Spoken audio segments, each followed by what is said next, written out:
दोस्तों, आज भी 7 ऐसे पौराणिक महापुरुष जिंदा हैं जो कई हजारों वर्षों से भगवान विष्णु के 10वें अवतार कल्कि की प्रतीक्षा में हैं। प्राचीन हिंदू इतिहास और पुराणों के अनुसार ऐसे 7 व्यक्ति हैं जो चिरंजीवी हैं। यह सब किसी न किसी वचन, नियम या शाप से बंधे हुए हैं और यह सभी दिव्य शक्तियों से संपन्न हैं। योग में जिन अष्ट सिद्धियों की बात कही गई है वे सारी शक्तियां इनमें विद्यमान हैं। हिंदू धर्म के अनुसार इन्हें 7 जीवित महामानव कहा जाता है। हमारे धर्म ग्रंथों में इन 7 चिरंजीवी महापुरुषों के कलयुग में कल्कि अवतार के साथ आने के संबंध में एक श्लोक का वर्णन किया गया है। यह श्लोक इस प्रकार: अश्वस्थामा बलिर्व्यासो हनुमानश्च विभीषणः कृपा परशुरामश्च सप्ततये चिरंजीविनः सप्तैतानं स्मरणे नित्यं मार्कंडे मथाष्टमम् जीवे द्वर्ष शतम शोपी सर्वव्याधि विवर्जित। इस श्लोक की प्रथम 2 पंक्तियों का अर्थ है कि अश्वस्थामा, बलि, व्यास, हनुमान, विभीषण, कृपाचार्य और भगवान परशुराम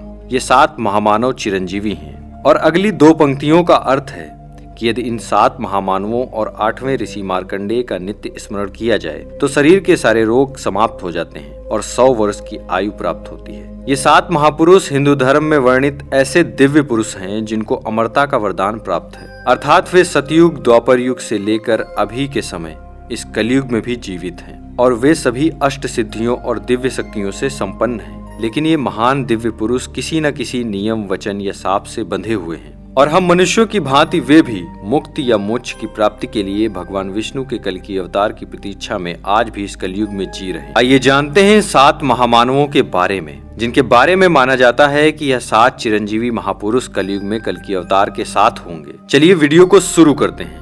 और मित्रों, कमेंट में जय बजरंगबली लिखना मत भूलिएगा। पहले दिव्य महापुरुष हैं श्री राम भक्त श्री हनुमान जी। तो इन दिव्य महापुरुषों में सबसे पहले चिरंजीवी महापुरुष हैं रुद्र अवतार श्री राम भक्त हनुमान जी, जो श्री राम के महान भक्त हैं। भगवान श्री राम के बाद यदि किसी का नाम सबसे ज्यादा स्मरण किया जाता है तो वह हिंदू धर्म के सबसे ताकतवर और सबसे लोकप्रिय भगवान हनुमान जी हैं। रामायण काल में जन्मे हनुमान जी महाभारत काल में भी जीवित थे। ये तो हम सब जानते हैं कि हनुमान जी को माता सीता द्वारा चिरंजीवी होने का वरदान प्राप्त है और भगवान श्री राम द्वारा इस कलयुग के अंत तक धर्म एवं राम कथा का प्रचार करने की आज्ञा मिली है। तो शायद इसीलिए हनुमान जी के जीवित होने के प्रमाण आज भी कई जगहों पर मिलते रहते हैं। इस कलयुग के अंत में जब भगवान कल्कि इस पृथ्वी लोक पर अवतरित होंगे तब एक समय ऐसा आएगा जब उनको पुनः भगवान कल्कि के रूप में श्री राम जी के दर्शन होंगे और तब भगवान श्री राम जी द्वारा दिए गए उन वचनों का कार्यकाल भी समाप्त हो जाएगा और हनुमान जी जो शिव के अवतार हैं वे पुनः शिव में समा जाएंगे। और अगर आप हनुमान जी के भक्त हैं तो इस वीडियो को लाइक करें और कमेंट में जय श्री राम जरूर लिखें। दूसरे चिरंजीवी महापुरुष हैं परशुराम जी। परशुराम जी भगवान विष्णु के 6ठे अवतार हैं और परशुराम जी चिरंजीवी होने के कारण उनके भी प्रमाण महाभारत काल में दिखे थे। और ऐसी भी एक मान्यता है कि परशुराम जी ने 21 बार पृथ्वी से समस्त क्षत्रिय राजाओं का अंत किया था तथा परशुराम जी पितामह भीष्म, कर्ण और गुरु द्रोणाचार्य के गुरु भी थे।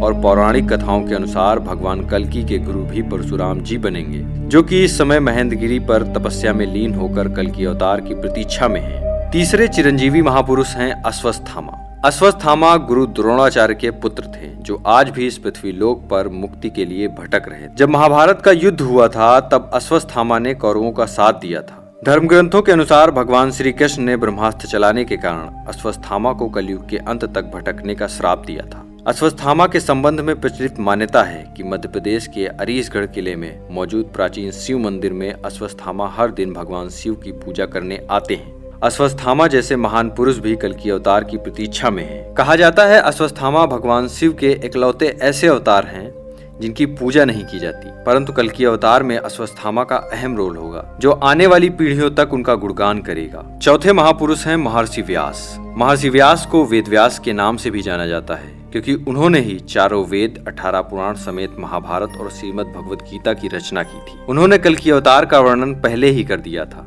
और वे भी कल्कि अवतार की प्रतीक्षा कर रहे हैं और उनकी कथा का पुनः वर्णन भी वे खुद ही करेंगे। 5वें महापुरुष हैं लंका अधिपति महाराज विभीषण। विभीषण श्री रामचंद्र जी के अनन्य भक्त थे। जब रावण ने माता सीता का हरण कर लिया था तब महाराज विभीषण ने रावण को समझाने की बहुत कोशिश की, परंतु रावण ने उनकी एक न सुनी और उन्हें अपने दरबार से निकाल दिया। तब महाराज विभीषण प्रभु श्री राम की शरण में चले गए और अधर्म के खिलाफ श्री राम के साथ लड़े। प्रभु राम ने उनकी भक्ति देख उन्हें कलयुग तक चिरंजीवी होने का वरदान दिया।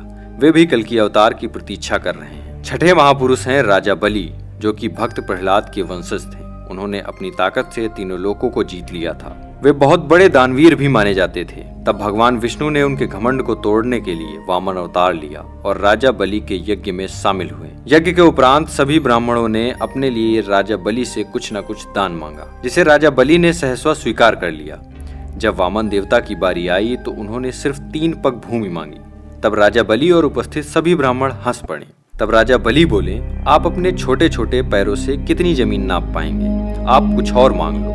परंतु वामन देवता ने सिर्फ 3 पग जमीन ही मांगी। तब राजा बलि ने बोला, जहां आप चाहो 3 पग जमीन ले लो। वामन देवता ने एक पग में देवलोक और दूसरे पग में पृथ्वी और पाताल लोक नाप दिया। तब उन्होंने बोला, तीसरा पग कहाँ रखूं राजन? राजा बलि ने अपना सर आगे कर दिया।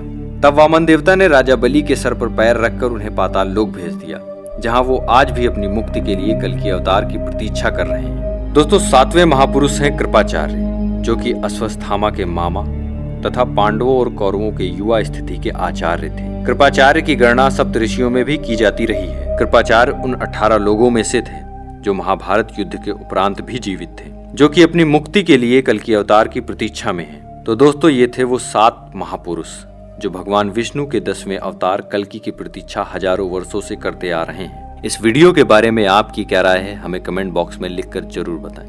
वीडियो को लाइक करें, शेयर। मिलते हैं अगली वीडियो में, तब तक के लिए जय श्री राम, जय बजरंगबली।